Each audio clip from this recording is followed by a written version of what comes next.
Hey guys, I'm here with a quick criticism of the League of Legends Challenger scene. So currently, the League of Legends Challenger scene appears to be both pretty bad in finding suitable and competitive replacement teams for the LCS. The current format is the top 20 teams from each season's 5v5 bracket are pulled together and split into 5 brackets with 4 teams each. The teams then play best of ones, and the teams from each bracket that won will advance into the Challenger Series with the 3 teams who failed to make it from the previous relegation matches. The Challenger Series mimics the LCS, but they are playing for points, and the 6 teams with the highest number of points over the course of both the summer and the spring series enter the playoffs, which then follows a similar structure to the LCS playoffs, and the top 3 teams advance to the Challenger promotional tournament. The Challenger scene right now is fundamentally a good idea, but pretty horrible in practice.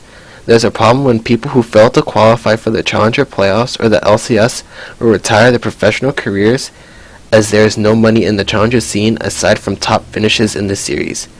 And because the Challenger League is a series where the teams have to constantly be practicing and scrimming, which are kept pretty secret, limiting their exposure to the public. The league scene first started when players could stream and build up their huge fan bases, and then those fans would tune into a tournament to watch their favorite players. And depending on what happened and which team won, rivalries were built and certain players came back stars. Right now there's very few personalities in the Challenger scene outside people like Maple Street, Bishu, Vasily, Xiao Zhao, Prawley, Westrice, and Robert X. Lee, all of whom have made it into the LCS or retired.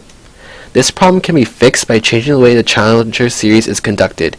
First of all, having a Challenger Series in the first place is pretty dumb to expect people to be playing and practicing League constantly and prepare for each of the teams they are facing, all while studying or working.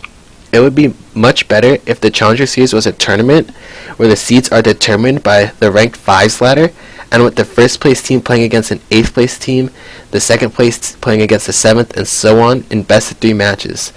Those 4 teams who advance then play another based on the initial bracket seeding, and the final 2 teams play a best of 5 to determine first and second.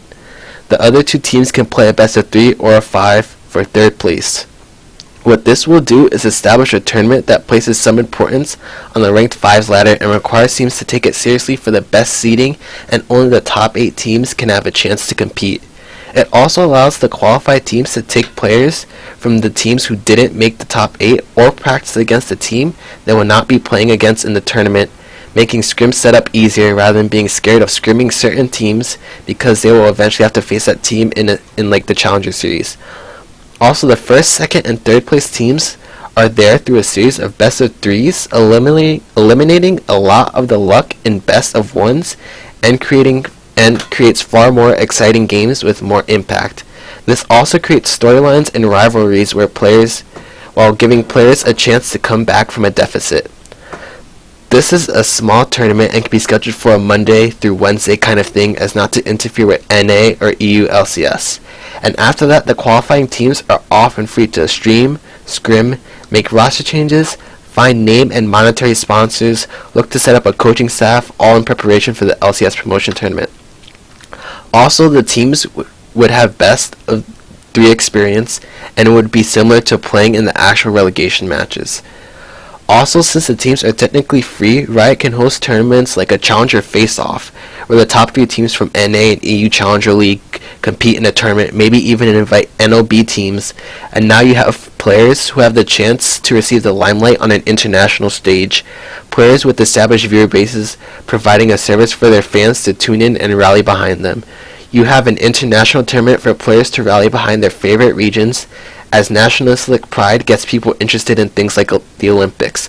For example, I might watch a certain sport, but if one of my parents' countries are on or the USA is playing a long-time rival, I am more interested in the match. You also have a way for LCS teams to scout for talent on a global scale. You give players some international experience. You make it fun being a Challenger team. You hear some of the old pros missing the chance to fly out to different places and experience different cultures and play at a LAN setting. You also give castles like Zareen more exposure. A few tournaments where Riot has these teams at LANs opens up the doors and allows you to have a commodity in the Challenger teams, while also giving them free time so that other organizations can host tournaments, online or offline, knowing they'll attract viewer numbers, especially while Riot is advertising it in the client, and it gives a chance for experts to do some casual casting or analysts in non-Riot tournaments. Thank you for listening and watching.